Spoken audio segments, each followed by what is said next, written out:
Welcome back. At this point, I would like to introduce Farrah Khan. Farrah has spent 2 decades raising awareness about the intersections of gender-based violence and equity through education, policy, art creation, and advocacy. She is founder of Possibility Seeds Consulting, member of the Government of Canada's Federal Strategy Against Gender-Based Violence Advisory, and is currently the manager of Consent Comes First at Ryerson University. Farrah is co-founder of innovative community projects including Use of Right Words, media reporting on sexual violence, and host of the upcoming podcast, Pleasure Principles. Farrah is the recipient of numerous awards, including the Toronto Community Foundation's Vital Peoples Award. In 2018, Farrah was appointed to the Gender Equity Advisory Council for the G7 Summit. Sisters, brothers, friends, please welcome Farrah Khan.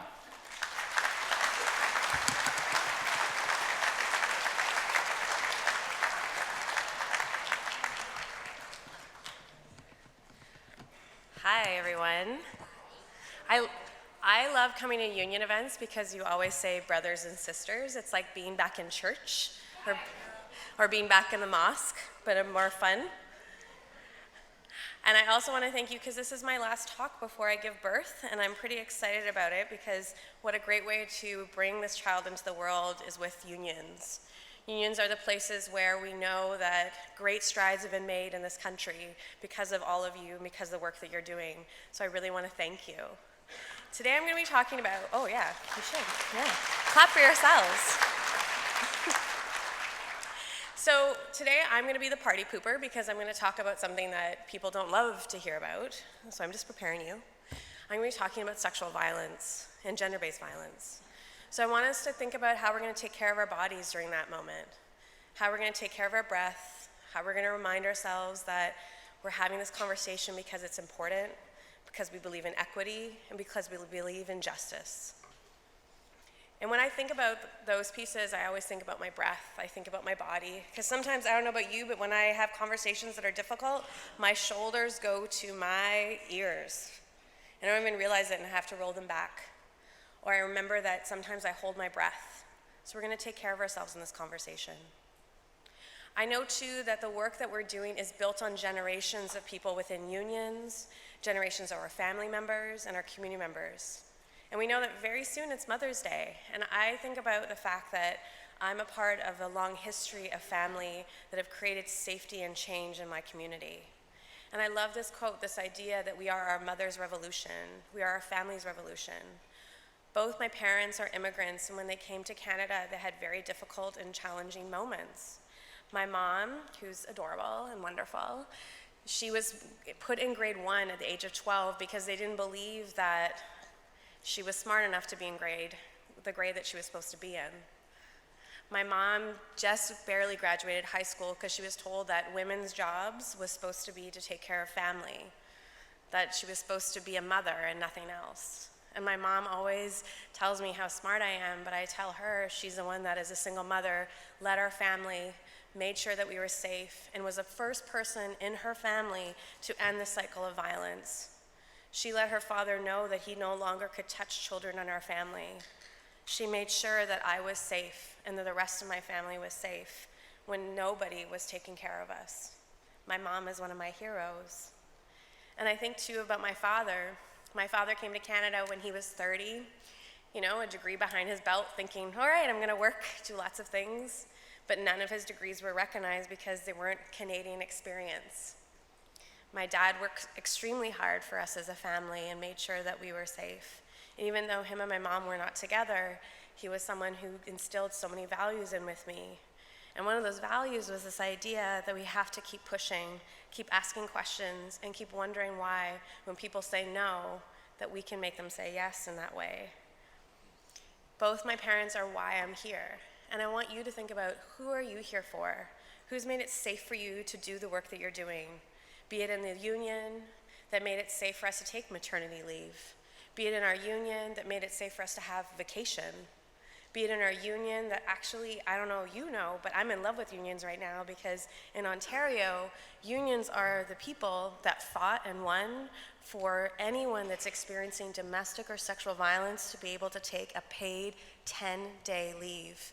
And that just happened 2 years ago, and I want to thank unions for that.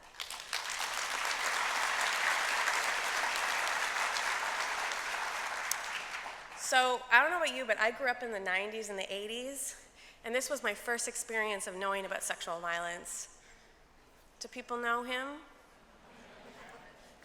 But I was a teenager, and I was always less than a teenager, but when I was in high school and I was in grade school, Monica Lewinsky was a joke. We made jokes about her dress. We made jokes about this young girl, like what was she doing? But now I look at the story and I think, wow, here's a 20-something young woman doing an internship with a man with the highest power in the world.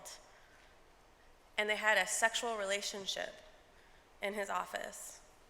And if I think about it more as a form of sexual harassment than I look at it as a relationship. But sometimes we're sold stories that later on we think, oh, maybe that story isn't actually true. Or maybe the way that that story was spun was to protect the powerful man and not to talk about what he did, because he was in a huge position of power. I think too, back in that time, I don't know if people remember Anita Hill, but Anita Hill was the first woman of color that I ever saw on television who talked about sexual harassment, who told me and told the world that it wasn't okay, no matter who was doing it to her. We live in a time where those conversations are happening more and more. We can't forget that 20 years ago, 30 years ago, people were pushing open that door. I don't know about you, but this is kind of illustrative of how I feel about the conversation right now. These different cats kind of tell me, sometimes I'm feeling overwhelmed, and I'm like that cat looking at the screen of my computer going, oh my gosh, this is too much information about me too. And sometimes, who else in the room sometimes is writing long messages on Facebook, Twitter, Instagram, telling people how you feel about sexual violence sometimes, or maybe just getting in fights with some people. And maybe you're the person, maybe you're like, Farrah, you know what? I don't want to talk about this anymore. I talked about this a long time ago, and you're crawling in your couch, or mentally right now you're doing it, because it's just too much. All these experiences, all these cat gifts, all these feelings are normal. It is normal to feel overwhelmed by the conversation about sexual violence, because it's really hard. It comes to our core. As someone who is a child sexual abuse survivor, for me, it's something that I've lived with my whole life. And it's something I keep fighting against. And I would like to tell you, I'd love to lose my job. I worked in the sexual violence field for 20 years, and I would like the violence to end so I don't have to do this work anymore. So that's what I'm asking you as a union. How can you help me lose my job? And I want us to think about this. I love otters because otters hold hands when they're in rough waters. And let me tell you, I think I don't have to actually, I don't need to tell you. We're in some rough waters right now. Doug Ford, a little bit challenging right now, just a little bit. And we're also facing a federal election. And both things speak to the fact that we're in rough waters. We're in a time where people want us to be separated from each other. People want us to fight against each other.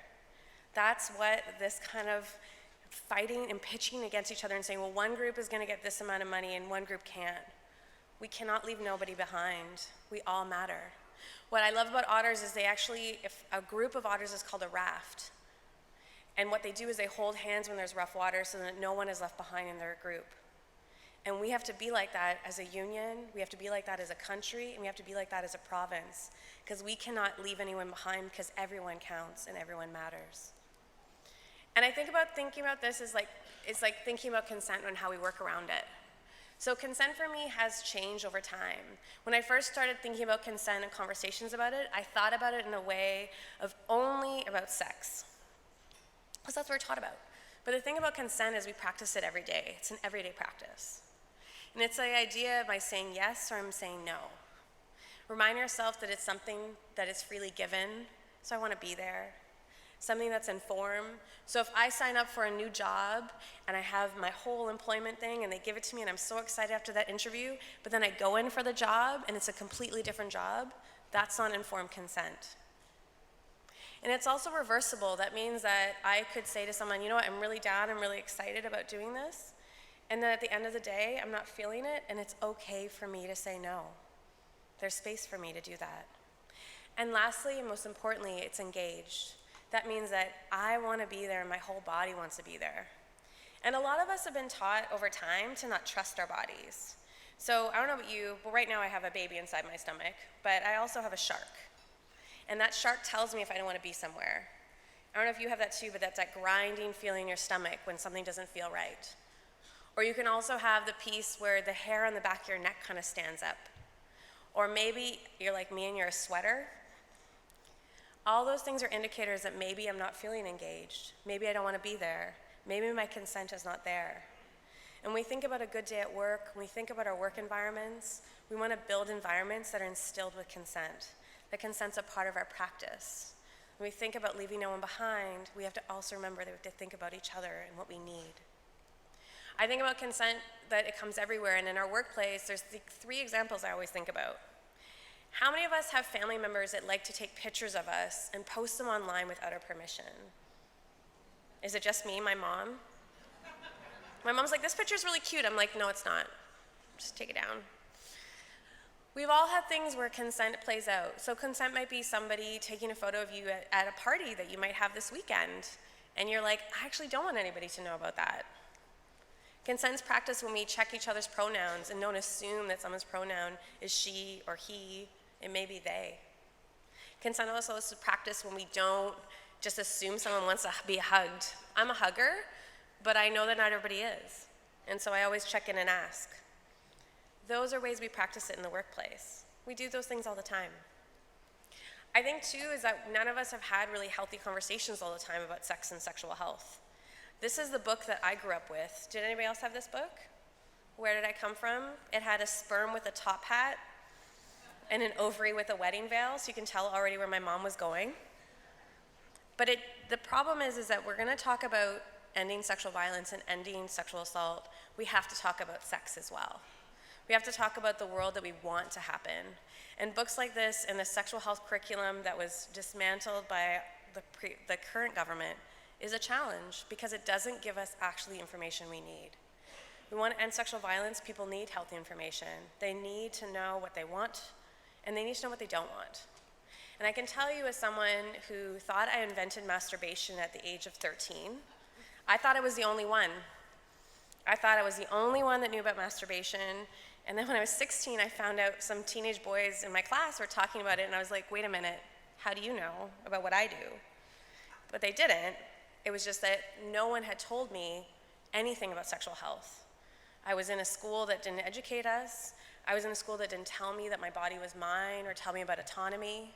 So when sexual violence happened to me as a kid, I didn't have the words and I didn't have the vocabulary to tell anybody what was happening.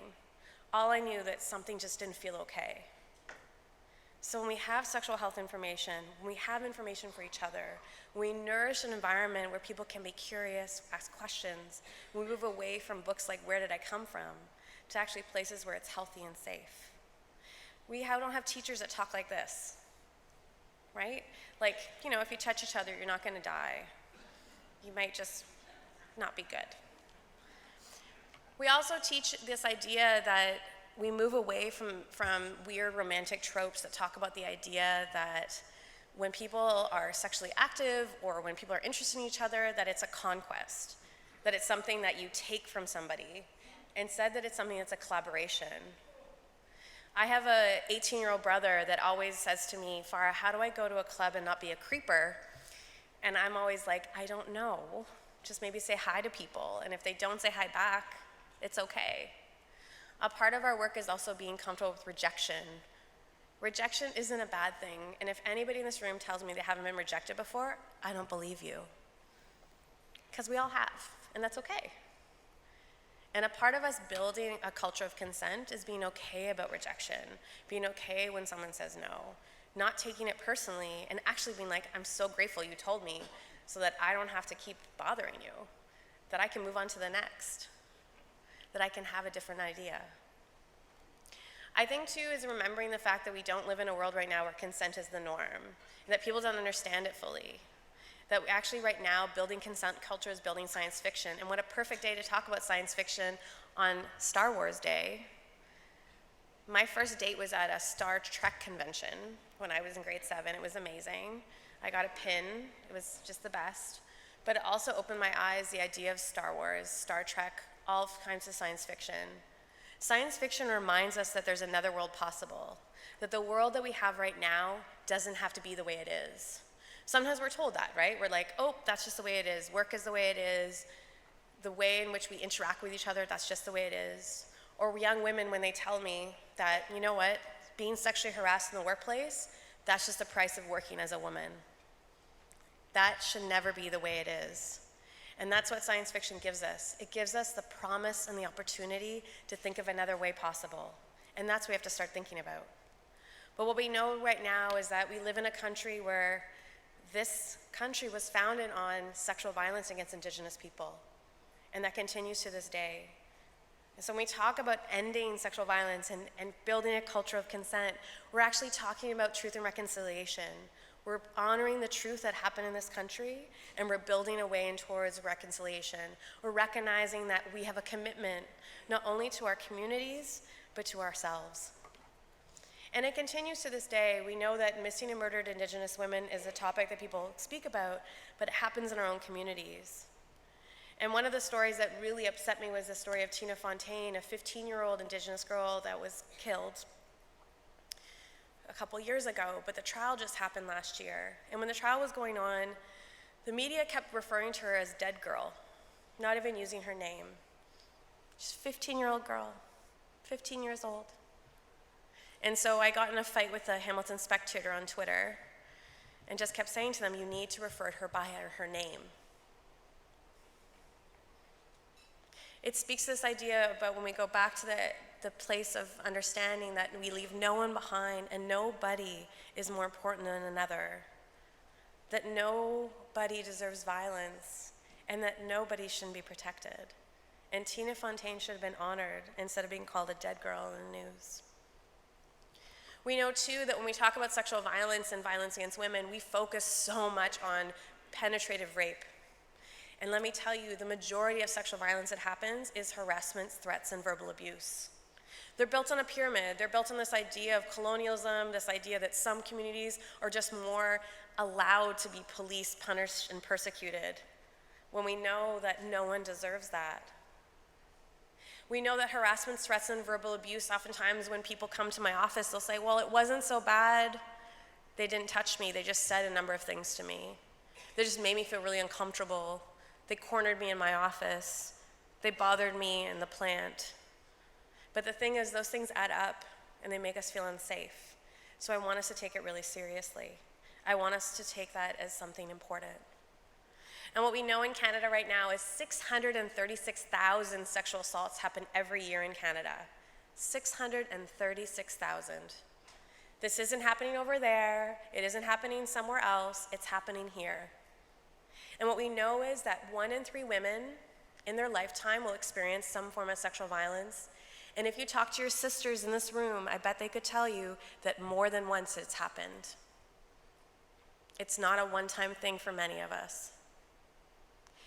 And what we know too is that 1 in 6 men experience sexual violence in their lifetime. And the majority of men that experience sexual violence are under the age of 12. And that breaks my heart. Because I wonder how many men are sitting with that silence, sitting with that memory, and scared to tell anyone. And we just had a groundbreaking book given out by, of course, Jagmeet Singh, the leader of the NDP, where he spoke about the fact that he was sexually molested as a child. And how did people react? So many men were like, well, you shouldn't have said something, you should have fought back. Even him, he blamed himself for a long time. We cannot blame men and say somehow they should protect themselves more. Instead, we have to create spaces where they feel safe to tell us, to get the help that they need. 1 in 6 is too much. 1 in 3 is too much. Are we all breathing? Remember I told you that breathing GIF? We're all doing that? It's a lot to talk about these things. We know too that half the women in Canada experience one form of physical or sexual violence since the age of 16. We also know that now the new research has come out that every 2.5 days a woman or girl is killed in Canada. And we know that every given night, over 3,000 women are in shelters across Canada. This is not an issue that's happening over there or happening somewhere else, it's happening here. And when we talk about building a consent culture, we have to recognize why we're building it, because we can leave no one behind and everyone needs to be safe. We know too, if we're talking about our workplaces, we're talking about our unions, unions have been on the forefront of conversations about ending sexual harassment in the workplace. You oftentimes build up collective agreements and make it safer for people to leave, for people to grieve, and people to fight back when things happen. But we often understand when sexual harassment happens what it is, because sometimes we assume that it can only be if someone's physically touching us. But it can be like things like leering. And listen, my dad is a stare-a-lot. Like, he would just like stare at everybody in the street, and I'd be like, Dad, don't do that. But it wasn't because he was doing it in this lascivious way or an inappropriate way. It was just he was just staring. There is a difference. When we're looking at someone in a sexualized way and making them feel unsafe in the workplace, that's not okay. Or we're spreading rumors about them and saying, oh, the only reason they got that job is because they slept with who and X and X.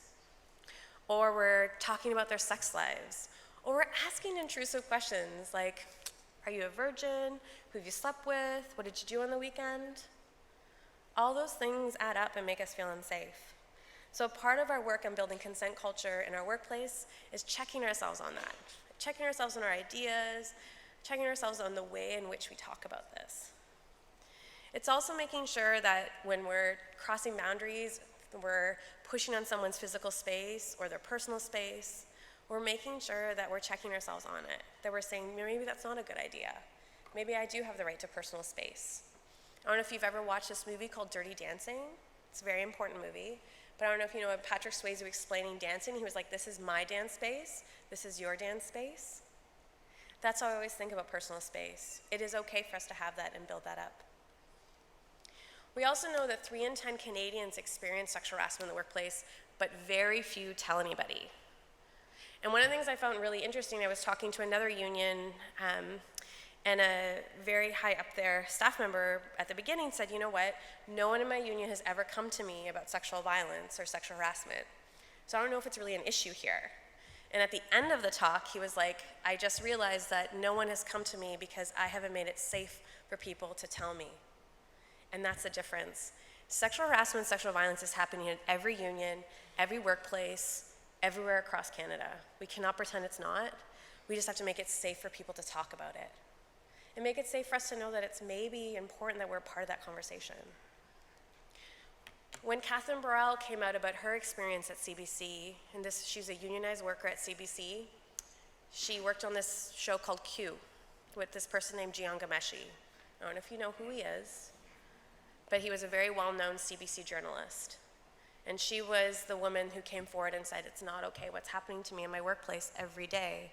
And she was a young woman, she was brilliant and wise, but really wanted to do well in her workplace, so was scared to say something. But when she finally did, she blew the whistle on CBC and on the union for not protecting her. And she said this profound thing that I always stick with me. She says, it's impossible for pathological abusers to operate and thrive without a network of collaborators. It takes a village. Something we have to check within ourselves is, why is it sometimes easy for us to dismiss claims of sexual harassment and sexual violence and say to the person who's speaking up, oh, you're crazy, or why did you make a big deal of nothing? It's just a joke. Why can't you take a joke? And protect the person who's causing the harm. And I wonder if we can do both. I wonder if we can build a different world. Because I actually think when we practice calling someone in, when we practice telling someone, you know what, when you made that joke, or when you said that thing to her, or when you touched her, or him, it wasn't okay. We have to practice that muscle of calling each other in, because it's actually an act of love. When we talk about being each other's brothers and sisters, I don't want to be a corrupt, messed up family, because lots of families are messed up, let's be real. I want to be a family that calls each other in with love and care, because I want to be a family that stays sustainable and takes care of each other. So I think about alpacas. Aren't they deliciously cute? But here's the thing about alpacas. If you mess with one alpaca, they all come for you. Like every single one of them. They'll come for you, they'll take you out. They'll spit at you, probably, yeah. But here's the thing. Can we be alpacas with each other? Can we be a pack? So when someone comes to our union, we don't go, okay, well, we'll just let that one worker go. When someone comes for one of our locals, we're not gonna say, oh, that local got to deal with it on their own. We're gonna come and support that local. And that's the same thing with sexual violence. When something hurts one of our workers, we have to make sure that that worker is taken care of. Both workers, not just the person who's been harmed, but the person causing that harm. Because guess what? There's no thing called Rapist Island that we send all the people that commit sexual violence to. They are part of our community and our family, so we have to figure out how we're gonna work with them. We're gonna figure out how we can actually create spaces where they too can heal, where they too can realize what they're doing is not okay. And we've all had this guy. Anybody have this guy at your wedding? No? Just me? So, how do I call him in? Right? Like, I want us to think about the fact that, so let's get him off the screen, because that's a lot. It's a lot. It's a lot. But we've all had it, right? We've had the guy, like, right behind us or behind one of our friends. And have we ever gone up to our friend and said, hey, do you need to go to the washroom? Or, hey, I have a tampon, do you need it? Nobody wants to hang out with you anymore. All those things are really important to think about is that we know how to do bystander intervention. When people are like, I don't know what to do, I'm like, you know when you're dancing and somebody's making you feel uncomfortable, you know how to step in and check in with your friend. So we think about the ABCs, right? We think about like, how can I assess for safety? How can I make sure that this is safe? So I, as a 5'1" woman, right now I am standing on an amazing like pillar, which is making me really happy. But I'm a 5'1" woman. I'm not gonna jump into a fight of a bunch of dudes that are fighting on the subway. Probably not. But I might assess if it's safe for me to say something in a workplace when somebody's being disrespectful to another coworker. I'm a manager, I should do that, that's my job. I might also, if it's not safe for me to say something in that moment, I might actually go check in with another manager and say, hey, I saw this thing go down, I don't know what to do, can we brainstorm what would be the best way to do it? And sometimes that happens later, right? We've all been in the shower 2 days after an incident with the best comeback. We're like washing our hair, we have the best comeback to something inappropriate, but it's 2 days later. And that's okay. What I want us to get better at is practicing how we're gonna support each other to do this, how we're gonna check in with each other, how we're gonna make sure that when something goes down, we don't leave it. We don't pretend it didn't happen. Because those are past histories of our families and our communities that we don't have to repeat. And the last one I'm gonna ask you to do is you're gonna care for the survivor. You're gonna check in with the person that's been harmed. We're not gonna leave them on a side and say, oh yeah, they're fine. People sometimes say they're fine when they're not. And especially with sexual violence and sexual harassment, so many of us have just normalized it because it becomes an everyday practice in our lives. And I don't want that to happen anymore in any union, any workplace. So we're gonna check in. We're also gonna check ourselves on who we think commits sexual harassment and sexual violence. I grew up in the white van era. Did anybody else? You know, don't worry, if that white van comes to your school, don't get into it. I was told at a very young age of who looked like an abuser, who was a pedophile, who was somebody who commits sexual violence. No one would have thought the person that was molesting me as a child looked the way he did. He's a pillar of the community. He's a really good friend. He's the coach of your school's baseball team. He's the head of your union. We don't know what someone looks like, but we're taught that people that commit sexual violence are kind of like sharks, right? We know what they look like. We know what to do. So if I'm in the ocean, I'm swimming, and a shark comes up to me, I would scream, and maybe punch it in the nose, because I don't know if you know, but sharks' brains are in their nose. I learned this thing this week. But I would run away, because I know that this is scary and dangerous. The thing is, most people that commit sexual violence, sexual harm, look more like this. Adorable. If a dolphin came to swim up next to me, I'd be like, oh my gosh, amazing. Is there a unicorn behind it? Like, what's gonna happen next? But this is the thing. We can't see by looking at someone if they're gonna commit sexual violence or harm. And the thing is that 80% of the people that commit it are people we know. They're people in our community. They're people we love. They're people we work with. They're not strangers. They're not the guy in the alleyway. They're not the person behind the bush. They're in our families. And that's what makes it really hard to call them in. It makes it really hard to tell somebody that you love and care about, that you've worked with for a long time, that, hey, what you're doing is not okay. And we have to practice that muscle. And that means not attacking them, right? Because we're all good at that. We're all good at being like, all right, I'm gonna take that person out. That person's gone. This poor child.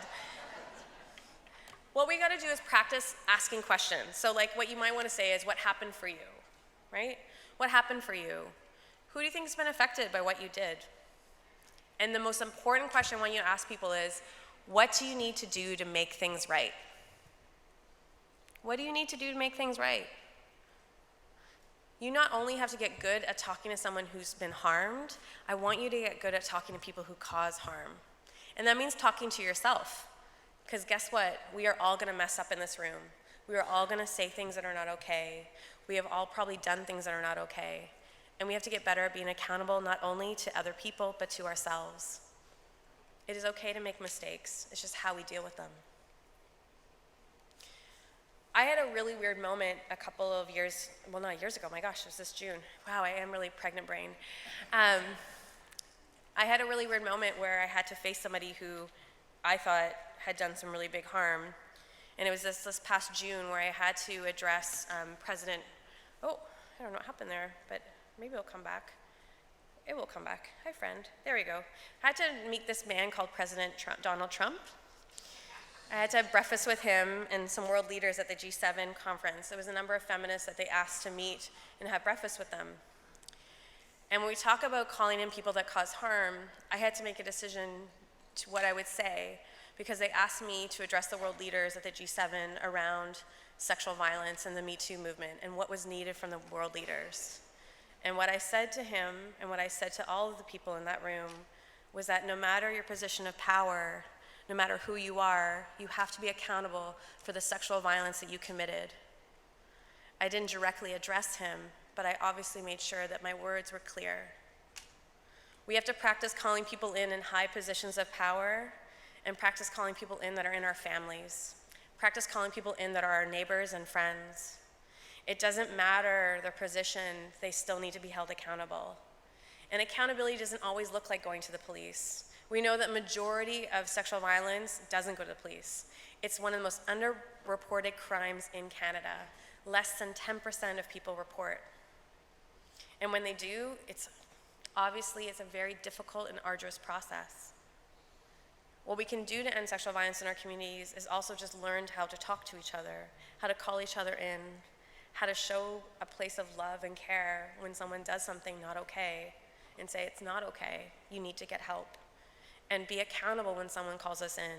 Not go to a place of, I'm a nice person, I'm a dolphin, I'm not a shark. Let's move away from those binary narratives of good and bad and actually recognize that sometimes we're gonna do things that are not okay. Some people may be not deserving so much love, but some people, like most of us, do. And I think it's also recognizing the impact of sexual violence on our peers. So when something happens, sometimes we go to that place of like, okay, survivors of sexual violence should be crying, and if they're a man, they should have fought back. When I work with young men who've been sexually molested as children, I oftentimes get them to bring in pictures of them as children. I ask them to bring in a picture of them at the age of 8, the age of 9, the age of 10, and I ask them to look as an adult on that child and tell me that that child should have fought back. It was a child. Somebody was hurting him that was an adult. We have to check our biases too and our understandings of how people react to sexual violence. One of those examples is Terry Crews. I wouldn't mess with Terry Crews on the street, would you? No. And Terry Crews is from a really popular show called Brooklyn Nine-Nine that got saved, which is really exciting. But a couple years ago, Terry Crews was at a party with his wife, holding her hand, and an agent walked up to him, and the agent just grabbed his genitalia at the party. Felt comfortable doing that. And Terry Crews came out about it when the Me Too conversation came out. And when he testified in front of the Senate, he said, "I did what most survivors do. I froze. I froze." And he was dragged. Like, people were putting images online saying, like, he's not a real man. A real man would have fought back. A real man would have done something. But the thing is that most of us freeze. People don't consciously choose how they react to sexual violence.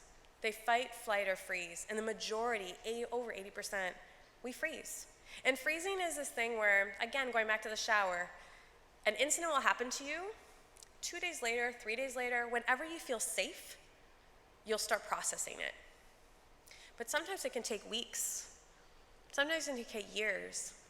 As a sexual violence counselor, I've worked with people that are in their 80s that are talking about things that happened in their 20s because they're just in the place where they can talk about it.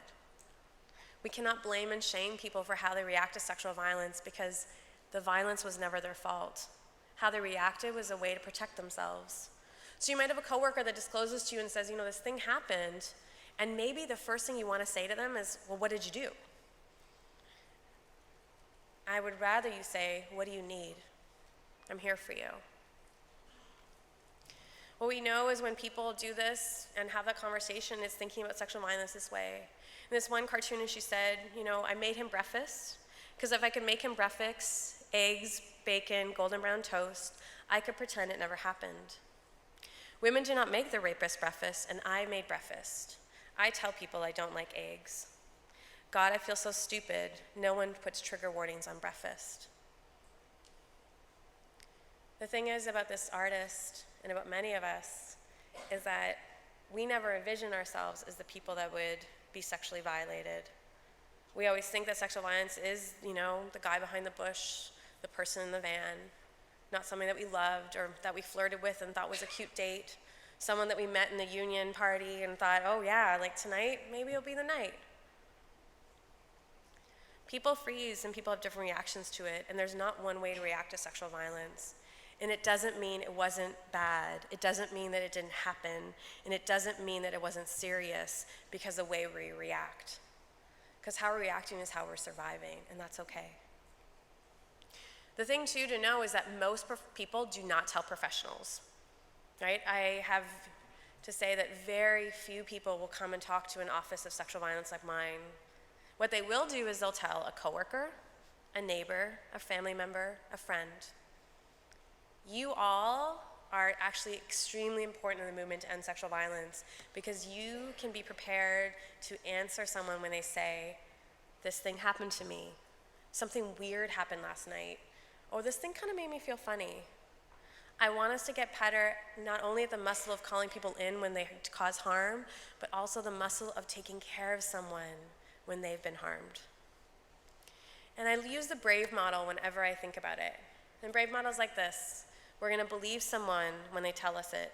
Believing them doesn't mean that you're the judge or the jury. All you're doing is opening up a space for people to feel safe to let you know more details. You're also going to respect confidentiality because don't tell me that unions aren't a small group because y'all know each other's business.